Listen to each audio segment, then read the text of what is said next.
Graça e paz, cara amiga, caro amigo que acompanha diariamente a nossa meditação sobre a Palavra de Deus no Santo Evangelho. Eu sou o Padre José Raimundo dos Santos, sou da Diocese de Amargosa, na Bahia, e tenho a alegria de estar aqui com você nesse momento, meditando a Palavra de Deus no Santo Evangelho. Na medida do possível, aqui estamos diariamente, meditando com você, entrando, fazendo este caminho de penitência do tempo da Quaresma.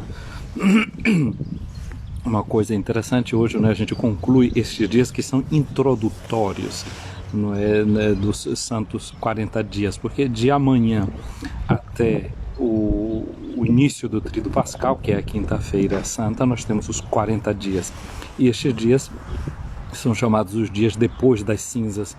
Não é? Santo Inácio de Loyola, nos seus exercícios espirituais, não é, que ele desenvolve em 4 semanas, tem os primeiros dias que são chamados de princípio e fundamento.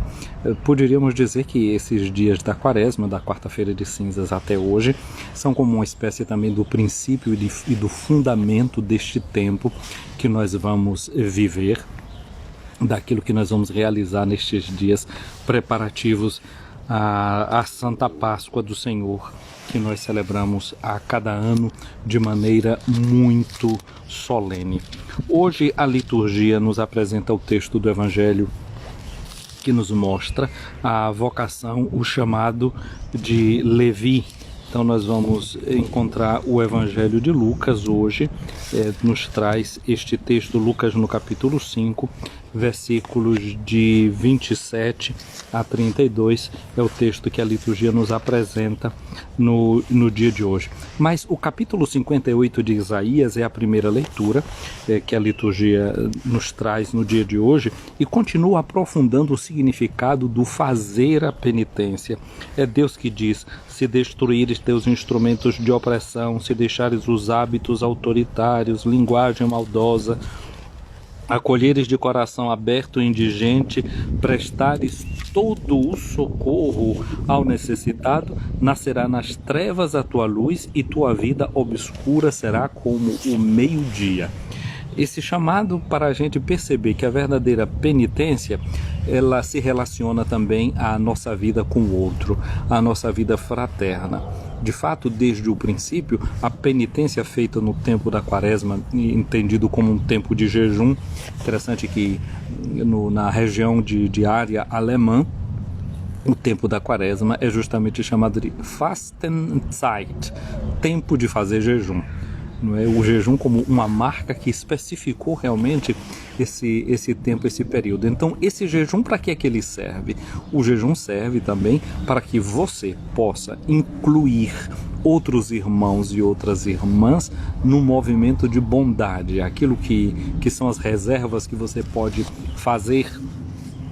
Jejuando, você faz oferta, você pensa no outro, você condivide. O nosso mundo está vivendo e a Europa está vivendo esses dias de guerra, são dias em que estamos vendo também nascer muita solidariedade, muito amor, muito compromisso também com os outros, nas formas mais variadas de entreajudas. Famílias que estão se abrindo para acolher os prófugos, os refugiados, os dons que são repartidos, comida, roupa, veste, remédio. Então, enquanto alguns estão investindo nas armas, no ódio, existe também todo um movimento de amor, de inclusão do irmão e da irmã, de forma tal que essa luz possa realmente nascer dentro de nós. Aqui está o significado da verdadeira penitência, é quando ela se faz caridade. E a primeira leitura de hoje olha também para, por exemplo, uma instituição que havia em Israel, que era o dia do sábado, o Shabat, o dia do repouso, que muitas vezes foi violado por todas as práticas de pessoas gananciosas, que não eram mais capazes de descansar, não eram mais capazes de repousar, de encontrar aquele tempo necessário para se afastar de tudo aquilo que era feito no cotidiano, para dar glórias a Deus e para refazer as suas próprias energias. Nesse sentido, o tempo da Quaresma também é como uma espécie de um prolongamento de um grande sábado em que a gente procura repousar, se afastar, tomar distância de muitas atividades, de muita coisa que a gente pode fazer por pura rotina. Sair da rotina. O tempo da quaresma é um convite também para isso, para sair da rotina. É uma espécie de laboratório para que a gente possa elaborar atitudes novas, comportamentos novos, para que a gente de fato possa renovar a nossa vida.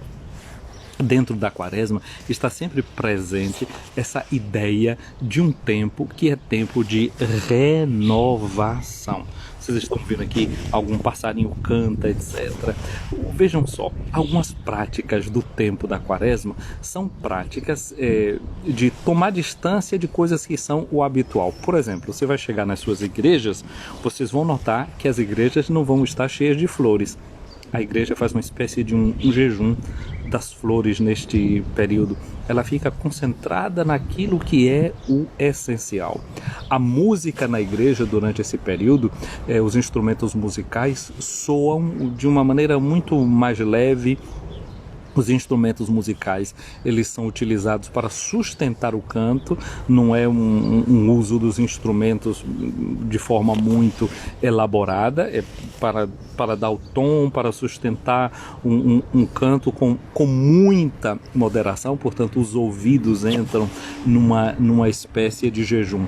Tudo isso para quê? Para se renovar. Não sei se você já notou, quem tem passarinho, às vezes tem gente que cria passarinho ou observa na natureza, existe um período que o pessoal chama que o passarinho está na muda, não é quando troca quando o bico está num processo de mudança. O que é que acontece? O passarinho não pode cantar, ele não canta porque ele está num processo de transformação. E essa renovação do passarinho faz com que ele não cante muito. Não é que ele praticamente se emudeça, mas aquilo é para preparar com o bico novo, ele vai cantar muito mais. Então o tempo da quaresma é tempo também em que a gente se renova interiormente, e a renovação interior significa a gente tomar certas distâncias para criar hábitos que sejam de verdade hábitos novos, uma renovação de dentro para fora. Não sei se você já viu, quem vive na roça, quem vive no campo, de vez em quando pode passar em algum lugar e encontrar como que a pele de uma cobra, de uma lagartixa, não é, que foi perdendo a sua pele, ela foi se renovando. Assim também nós, no tempo da quaresma, pela penitência, é um tempo para a renovação, para a mudança. Só que não é uma mudança exterior, não é só perder uma pele, não é perder uma pele, é dar a Deus a possibilidade de criar em nós realmente o coração novo, um coração que se transforma. Então o período da quaresma e a sua penitência tem como objetivo não o sofrimento da gente, não é se impor uma prática para se castigar, não é isso, é a possibilidade de criar novas atitudes. São novas atitudes que nós estamos buscando desenvolver. É isso que a igreja nos convida a fazer nestes dias. O texto do Evangelho de Lucas, no capítulo 5, versículos de 27 a 32, mostra um cobrador de impostos que resolveu mudar de vida. Ele se chamava Levi. Como Levi, nós também, durante esse período, devemos realmente buscar transformar a nossa vida. E Jesus passou por aquele homem na sua coletoria de impostos, ele estava ali sentado, cobrando seus impostos. Lembra o Padre Zezinho com aquela música? Quando Jesus passar, tem um verso que diz: no meu telônio jogando a rede, sob a figueira ou a caminhar. No telônio era justamente esse lugar onde o cobrador de impostos ficava, cobrando os seus impostos, e Jesus passou. Na medida que Jesus passou, ele chamou Levi. Há uma frase que se atribui a Santo Agostinho, que diz: eu tenho medo de Jesus que passa e que não volta mais. Timeo Iesum transeuntem et non revertentem. O Padre Zezinho musicou também este versículo, aquela música: é como a chuva que lava, é como um fogo que arrasa, a sua palavra é assim, não passa por mim sem deixar um sinal. E ele diz que tem medo de Jesus passar, tenho medo do Cristo que passa, oferece a sua graça e eu lhe digo que não. Então esse é o risco, não é, de Jesus passar a oferecer a graça e a gente dizer que não. A penitência da quaresma é justamente uma forma que a gente tem de se preparar, não é, para quando Jesus passe a gente possa dizer: eu sigo, eu vou atrás dele, eu não perco a graça que ele está me oferecendo nesta hora, a graça que ele está me oferecendo nesse momento. Portanto, o convite de Jesus se estende para nós a cada momento da nossa vida. O convite é sempre esse: segue-me. Entrar no caminho de Jesus, seguir com ele. E Levi, portanto, recebendo o convite de Jesus, foi capaz de deixar tudo. Agora, o que foi que Levi fez depois que ele recebeu esse convite de Jesus e foi seguindo Jesus na sua vida? Diz que ele preparou um grande banquete para Jesus. Levi mudou de vida. Levi aprendeu agora que ele tinha um valor que era bem mais diferente do que aquele ligado ao dinheiro que ele cobrava, que a sua vida tinha um sentido. E então, quando ele vai para a sua casa, ele prepara um grande banquete, que é sinal da sua penitência, que é sinal da sua conversão. Olha só, é que agora a gente é convidado a pensar na penitência, a pensar na conversão, não como alguma coisa ligada à tristeza, não como alguma coisa ligada à dureza. Levi nos faz entender que a penitência deve ser vivida como quem faz um banquete, ou seja, como quem está entrando em uma festa. Porque a nossa penitência no tempo da quaresma se destina a esse grande banquete que é a Páscoa. A Páscoa era uma festa celebrada com um grande banquete, aquele banquete do Cordeiro, era a festa para comer este Cordeiro imolado para a nossa salvação. Portanto, nossa penitência tem em vista essa festa. É uma mudança que tem como meta justamente que a gente entre na festa que Deus vem fazer com a gente. Aquilo que a gente ouviu no Evangelho de ontem. O noivo está com a gente. Por isso é preciso saber fazer e viver a festa. Agora é preciso também estar atentos aqui a uma coisa. Quando alguém se converte, quando alguém muda de vida, nem todos vão ficar contentes. A mudança da gente pode gerar reações as mais estranhas possíveis. Nem todo mundo vai gostar da nossa mudança, nem todo mundo vai gostar da nossa transformação. Existe aquele que Santo Inácio de Loyola chama do inimigo da alma humana. Esse é aquele primeiro que não vai gostar da nossa transformação, não vai gostar da nossa mudança. Aqui no Evangelho de hoje diz que muitos cobradores de impostos foram participar do banquete que Levi preparou em sua casa, e os mestres da lei, os fariseus, começavam a murmurar e diziam aos discípulos de Jesus: por que vós comeis com os cobradores de impostos? Por que vós comeis com os pecadores? Olha aqui uma atenção que a gente tem que ter. Vai ter sempre quem não queira a nossa mudança. Vai ter sempre quem se incomode com a nossa transformação. Vai ter sempre quem fique numa posição de crítica. Agora, estes que fazem a crítica e que representam, sobretudo, aquele que é o inimigo da alma humana, é porque ele sabe que a nossa transformação, se a gente levar a sério a mudança da gente, o inimigo da alma humana nos perde. Ele sabe que a gente sai das suas garras, não fica mais à disposição das suas tentações. Jesus respondeu, não é, para aqueles que estavam criticando porque ele comia com estes cobradores de impostos, com esses pecadores: os sadios não precisam de médico, mas sim os doentes. Eu não vim chamar os justos, mas os pecadores para a conversão. O tempo da quaresma é isso, é um chamado de Deus para a nossa conversão, é um chamado de Deus para a mudança da mentalidade da gente. A gente tem que deixar que Deus vá transformando o nosso modo de ver as coisas, o nosso modo de enxergar, para que a gente entre na lógica de Jesus, no estilo de Jesus, no seu jeito de ser, fazer e realizar as coisas. Jesus é como um médico. O médico, quando vem, ele cuida do doente. E muitas vezes o hospital, não é um meio que a gente tem, não simplesmente de isolar o doente para isolá-lo, mas para cuidar dele. O médico Jesus quer que durante esse tempo da quaresma, de verdade, a gente possa entrar nesse seu hospital e deixar que ele cuide da gente. Vamos permitir a Jesus que ele nos ajude a fazer o verdadeiro diagnóstico da nossa situação. Portanto, um convite que eu quero fazer a você é que esse tempo de quaresma nós possamos vivê-lo como um tempo de verdadeiro encontro. Uma prática que a gente pode fazer é essa de se encontrar com Jesus. Como é que a gente vai se encontrar com Jesus? A gente se encontra com Jesus através da sua palavra.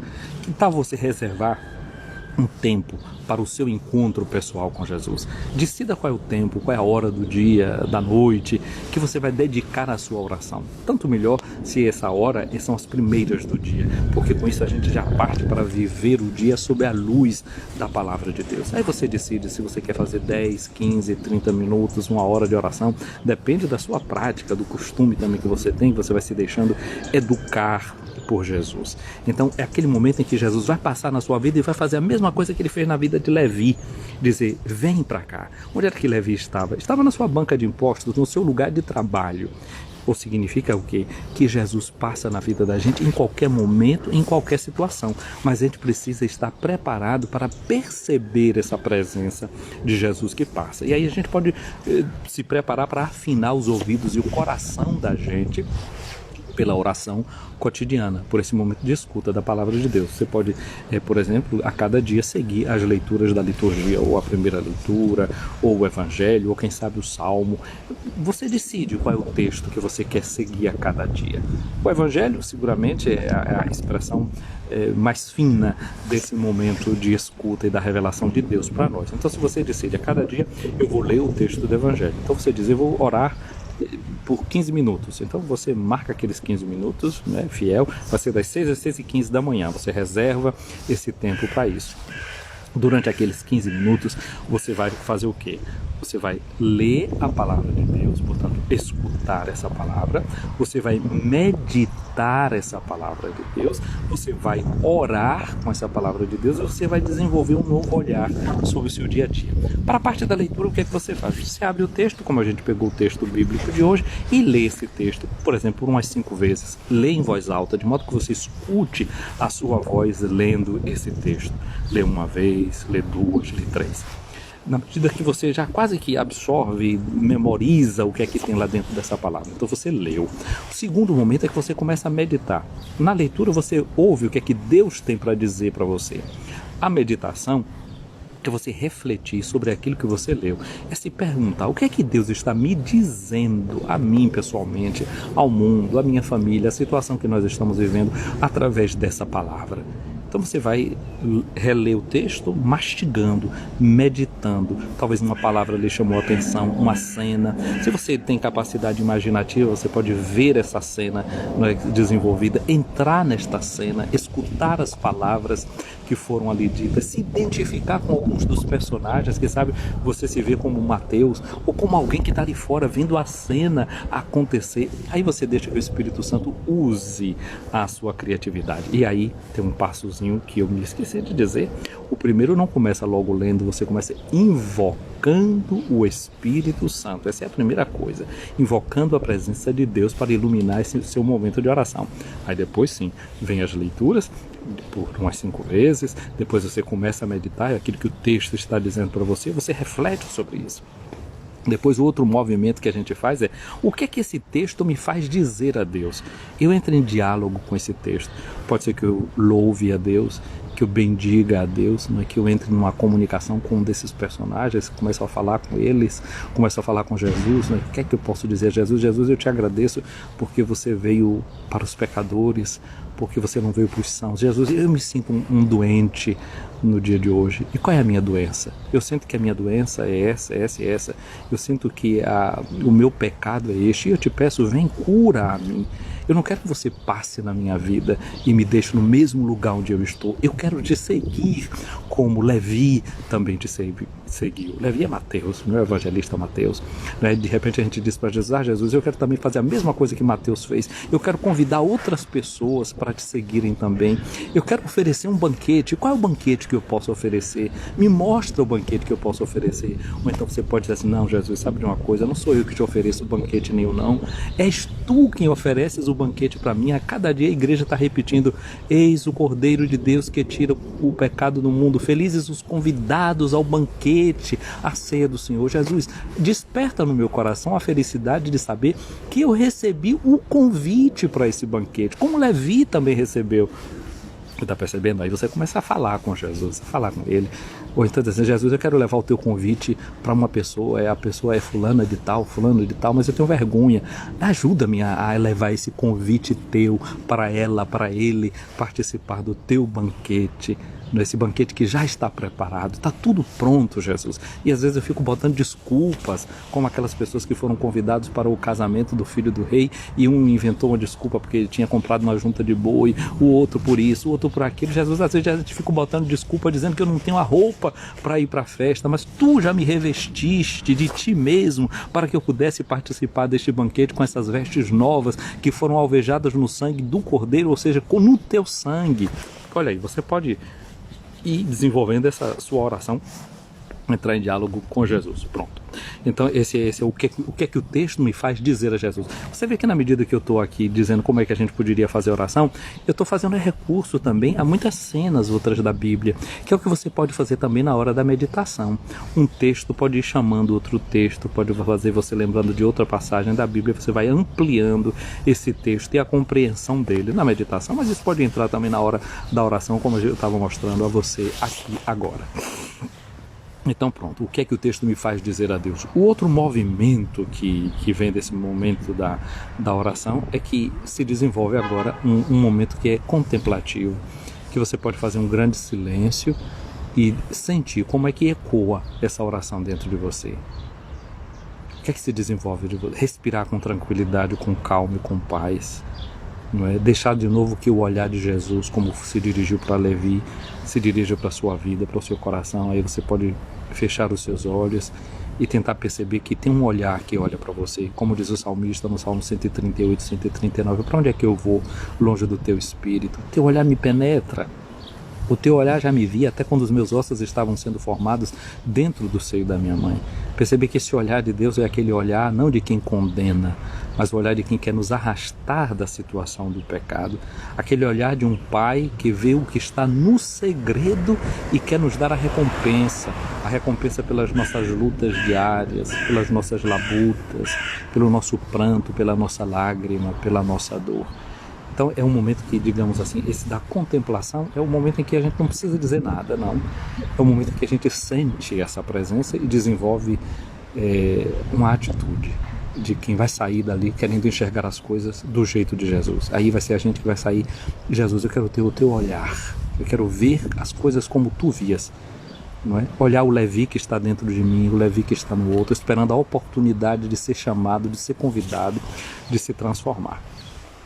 Uma coisa que é boa é que se você adota a prática, ele tem um cadernozinho, não é? Então você fez esse seu momento de oração, aí você pode pegar num caderninho, botar a data de 6 de março de 2022, aí você toma nota, né? O que você rezou, qual foi o texto, quais foram os apelos que você sentiu que Deus fez para você, qual foi a palavra que ficou mais forte, e você escreve como lhe vem a sua capacidade. Não é para fazer nenhum livro, não, é para registrar uma memória. A relação com Deus precisa de memória, não é? De a gente se recoligar sempre com o Senhor. Você toma nota disso, depois de terminada a semana, se você começa domingo, segunda, terça, quarta, quinta, sexta, sábado, pode ser que no sábado você faz uma revisão de todos os momentos mais importantes que você viveu durante aquela semana, para ver uma espécie de resumo, né, para você continuar o seu caminho. Portanto, com isso aí a gente vai fazendo o diagnóstico da nossa situação espiritual, né? Todo médico precisa fazer um diagnóstico. Então Jesus vai fazendo o seu diagnóstico da nossa situação a partir desses encontros que a gente vai tendo com ele por meio da sua palavra. E aí a gente lembra, a palavra de Deus está também para além da Bíblia. A Bíblia contém a palavra de Deus, a Bíblia é palavra de Deus, mas não é o único modo pelo qual Deus nos fala. não é? A Bíblia mesmo diz que o céu e a terra estão cheios da tua glória, não é? Que um dia ao outro comunica esta notícia, ou seja, os acontecimentos falam. Se a gente prestar atenção, ali a gente vai encontrar a voz de Deus. Deus fala através da sua igreja, não é, que prega a sua palavra. Deus fala através dos sacramentos que a gente recebe. Então, comunicações são as mais diversas. Deus fala através das pessoas. Vê lá que Mateus 25 diz: eu estava com fome, você me deu de comer, estava com sede, você me deu de beber. Senhor, quando foi que fizemos isso? Quando você fez ao menor dos meus irmãos, ou seja, no meu irmão, o Senhor está presente. E São Paulo já diz: o Senhor, não é, habita em nós como num templo, não é? Nós somos o templo do Espírito Santo, portanto Deus está dentro de nós, Deus nos habita, a nossa consciência é um lugar onde Deus fala, portanto a consciência bem formada é o lugar onde Deus dirige a sua palavra. Então atenção também à nossa consciência. Bom, gente, essas são dicas que a gente pode utilizar para bem viver esse tempo santo da Quaresma. Esses eram esses dias introdutórios e a partir de amanhã a gente começa o caminho dos 40 dias. O Senhor esteja acima de ti, para te proteger à tua frente, para te guiar atrás de ti, para te defender ao teu lado, para te acompanhar dentro de ti, para te abençoar. Que a bênção de Deus Todo-Poderoso, Pai, Filho e Espírito Santo, desça sobre ti, minha amiga e meu amigo, permaneça para sempre. Amém.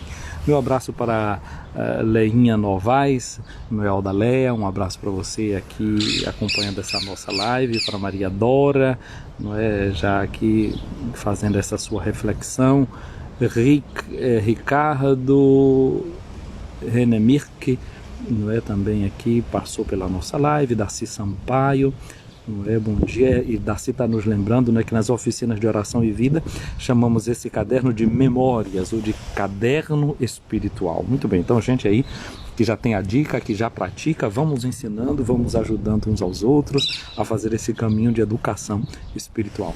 Gente, eu vou ficando por aqui, vou salvar o vídeo, você curta, você encaminhe para a gente que você acha que vale a pena, né, Darcy? Você que faz aí as oficinas de vida, se você quer, e tem gente que você conhece que faz o caminho das oficinas, manda esse link aí para essas pessoas, vão divulgando, né, e vamos espalhando essa sementinha no nosso dia a dia.